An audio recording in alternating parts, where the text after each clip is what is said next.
Simulado 230 de legislação de trânsito para você que nos acompanha aqui no canal, você que está estudando para fazer alguma prova na área de legislação de trânsito, está no lugar certo. Já são 230 vídeos de simulados, ó, chegando aí com as 3 questões desse vídeo, em 740 questões respondidas e comentadas naquele preço que você adora, 0800. Vamos lá para a primeira das questões desse vídeo, que é a questão de número 738, que é a seguinte, ó. Compõe o Sistema Nacional de Trânsito os seguintes órgãos e entidades, dentre outros: a Polícia Rodoviária Federal e as polícias militares e civis dos estados e do Distrito Federal. Olha lá, gente, olha lá. Vejam só, nós temos aqui, né, no capítulo 2 do CTB, o artigo 7º. Esse artigo 7º do CTB, ele traz ali a composição, né, do Sistema Nacional de Trânsito. E ele realmente prevê, né, órgãos normativos e executivos, né, que vão fazer parte do Sistema Nacional de Trânsito. A exemplo do CONTRAN, né, a exemplo do CETRAN e do CONTRANDIF, que são órgãos normativos, né, que vão fazer parte aqui do Sistema Nacional de Trânsito, né. E também nós temos a figura dos chamados órgãos executivos, né, que vão integrar o Sistema Nacional de Trânsito. Então tem esses órgãos executivos de trânsito, aí pode ser da União, dos estados, do Distrito Federal e dos municípios, né, como por exemplo a Senatran, Secretaria Nacional de Trânsito, órgão da União, DETRANS e órgãos municipais de trânsito, né, que são chamados órgãos executivos de trânsito. Nós temos ainda os chamados órgãos executivos rodoviários, né, a exemplo de DENIT, que é o órgão da União, os DRs são os órgãos dos estados, né? Também vai ser órgão executivo de trânsito aqui a própria Polícia Rodoviária Federal. Vamos ter ainda a Polícia Militar, a PM, né? Mas aí a PM tem um porém, né? Que a PM atua no trânsito mediante convênio, seja com órgão de trânsito do município ou do estado, e também os órgãos julgadores, né? Que é o caso da JARE. Então esses são os órgãos e entidades que integram o Sistema Nacional de Trânsito com base nesse artigo 7º. Perceba que não se fala aqui, ó, Polícia Civil. A finalidade é outra, né? Por isso que a questão aqui está errada, né? Esses são os órgãos e entidades que compõem o sistema de trânsito no país, e quando a gente coloca aí a questão de Polícia Civil, aí realmente tem nada a ver.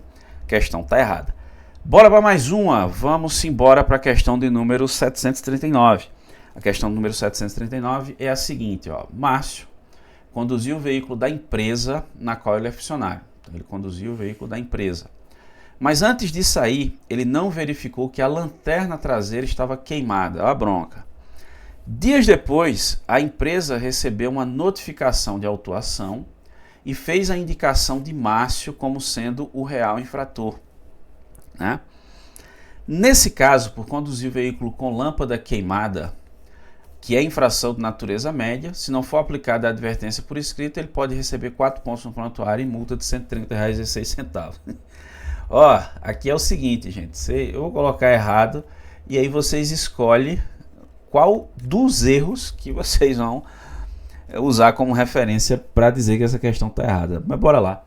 Olha, lâmpada queimada realmente é uma infração média, né? Está previsto aqui, ó, artigo 230, inciso 22 do CTB. Realmente, a infração média, beleza, né? Só que tem um porém, vejam. Lá no artigo 257 do Código de Trânsito Brasileiro, nós temos os parágrafos 2º e 3º, que trata da questão de responsabilidade da infração, que pode ser atribuída ao proprietário do veículo e que pode ser atribuída ao condutor do veículo. O proprietário ele é responsável sempre pelas infrações relacionadas ao veículo, a exemplo de documentação ou de equipamentos obrigatórios. E também ele é responsável pela habilitação legal e compatível de seus condutores. Quando tem alguém sem habilitação, por exemplo, dirigindo o veículo, aí o proprietário leva a canetada também. Já o condutor, ele é responsável pelos atos que são praticados na direção do veículo. Então perceba que nós estamos falando aqui de uma infração de responsabilidade do proprietário. Então não cabe indicação do real infrator, porque o infrator é o proprietário. Então esse é um dos erros, né, que estão previstos aqui. Além do mais, e não vai ter, no caso, o registro de pontos, né? Vai ficar basicamente o valor, porque o proprietário é pessoa jurídica, então não tem registro de pontuação, vai ficar só o valor. No caso da advertência por escrito, ela está prevista aqui no artigo 267 do CTB.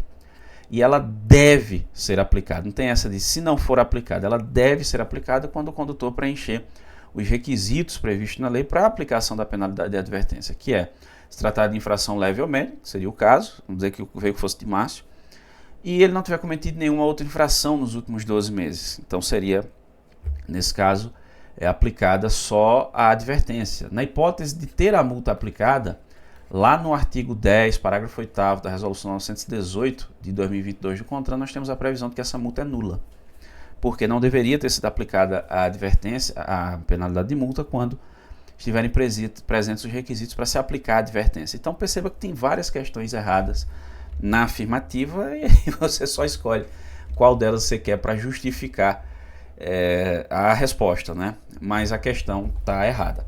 Vamos para a terceira e última questão desse vídeo, que é a questão número 740, que diz o seguinte, ó: os veículos de transporte coletivo de passageiros, quando circularem em faixas ou pistas a eles destinadas, e as motocicletas, motonetas e ciclomotores deverão utilizar-se de farol de luz baixa de dia e de noite. Olha lá. Pessoal, aqui é o seguinte, ó, nós temos essa previsão no parágrafo 1º do artigo 40 do CTB, né, de que motocicleta, motoneta, ciclomotor e veículo de transporte coletivo tem que manter a luz baixa acesa. No caso do transporte coletivo, imagina o seguinte, você tem uma grande avenida numa cidade, tudo sentido único, mas aqui é aquela faixa exclusiva, né, que às vezes você vê até o só ônibus, né, sinalização de regulamentação indicando. Então, o veículo de transporte coletivo, quando ele está nessa faixa, mesmo durante o dia, ele tem que manter a luz baixa acesa.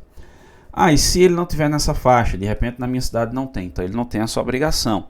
Só teria obrigação nas hipóteses aplicadas a qualquer veículo. Por exemplo, está chovendo, está numa rodovia de pista simples, não tem DRL, enfim. Mas se for um corredor de ônibus, como é popularmente chamado, a faixa exclusiva, aí ele tem que manter a luz baixa acesa. Já no caso das motos, aí quando eu coloco motos aqui, eu estou englobando tudo, viu? Motocicleta, motoneta, ciclomotor. No caso das motos, tem que manter a luz baixa acesa de dia e de noite. Inclusive, até algum tempo atrás, o farol da moto apagado era uma infração prevista no inciso 4 do artigo 244 CTB, que previa, inclusive, a suspensão do direito de dirigir. Esse inciso 4 ele acabou sendo revogado, né? E atualmente, o desrespeito a essa regra do parágrafo 1º do artigo 40 do CTB, tanto o ônibus quanto a moto, é infração prevista lá no artigo 250, inciso 1 do Código de Trânsito Brasileiro. Só que atualmente, a infração prevista aqui é de natureza média, são 4 pontos no prontuário do infrator e uma multa de R$ 130,16. Então, a afirmativa, do jeito que ela está aí, ela está correta, beleza? E você, acertou quantas? Ficou com dúvida? Concorda com algo, discorda de algo? Fique à vontade, gente. Vai deixando aí nos comentários que a gente vai trocando ideia, discutindo, debatendo e aprendendo todo mundo junto, beleza? Agradeço muitíssimo a você que me acompanhou até aqui. Um grande abraço e bora-se embora, gente.